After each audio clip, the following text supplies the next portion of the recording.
The Curse of the Greedy Dragons, a Wizard entertainment tale by JustAGuy.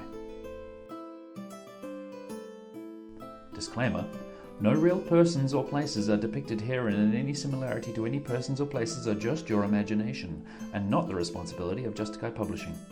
If you think dragons are real, seek help.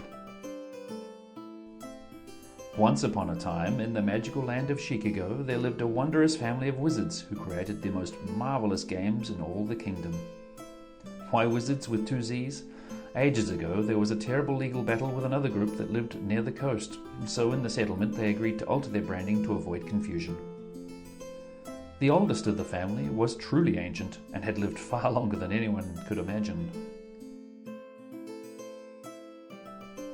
In fact, legend had it that he was the one who had originally crafted stone parchment shears. At least that's what he claimed.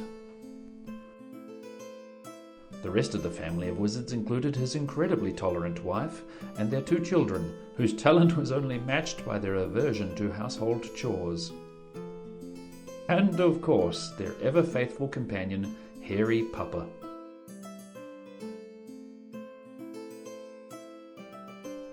The games that they created were known far and wide and brought happiness to all who lived there.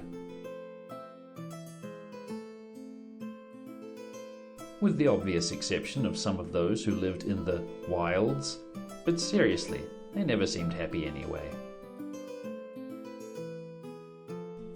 Some years earlier, when first forming Wizard Ent, the family needed to take out a loan, as many new businesses do.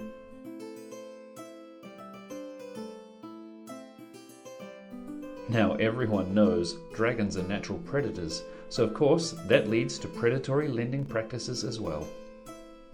While they were able to take out the much needed loan, the hidden fees and increasing adjustable rate had caused them to struggle no matter the company's success. Despite their best efforts, the gold they owed every full moon was somehow increasing, and they began to fall behind in their payments. The old wizard decided to meet with the head dragon to find out why their loan seemed to be never-ending.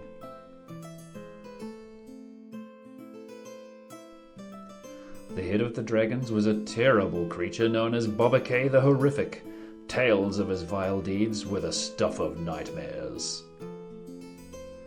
Despite his fear, the aged wizard knew what he must do, so he made an appointment with Bobakay's secretary, who was actually a very nice dragon named Shelley, and waited. When the day finally came, the nervous wizard arrived early. As he waited, he walked around the dragon's domain and was surprised by many things he learned. Most of those working for the dragon were very nice, just like Shelley. Some were vile and evil, but that's normal in any workplace. While speaking to those he met, he learned that they were also unhappy with Bobakay the Horrific and were treated just as badly as he had been. Shelley had told him that many of them had gone to HR with their complaints, but HR was also an evil dragon who was in league with Bobakay. Looking around at how unhappy all of the workers and customers were, the wizard realized for the first time what he was facing. It wasn't just Bobakay, it was a curse. While the old wizard was far past his prime and had been getting by on taking credit for many of his children's great feats, he still knew how to deal with the curse. Mustering all of his fading powers and girding his loins like he had never girded them before, he pulled out the most powerful device in his man-purse of holding, his tablet of communication. The angry wizard beckoned his device to summon an old friend who worked for K-Fed, the kingdom's fair employment department. It took very little time for him to learn that K-Fed was well aware of Bobakay's evil ways and were charging him with several crimes for being evil. That same day, K-Fed filed their charges against Bobakay for his evil. Unfortunately, the board of dragons that oversaw the lending institution was also evil and denied everything. Eventually, a successful dwarf from another land bought out Dragon Horde Lending and Credit Union, and Bobakay and the evil board of dragons was forced to leave, but unfairly still got to keep their gold.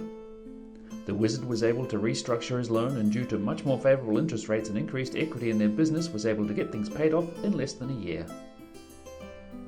The rest of the Wizard Enterprises family went on to make even more wonderful games for the kingdom, and vowed never to let the old man handle any of the finances ever again.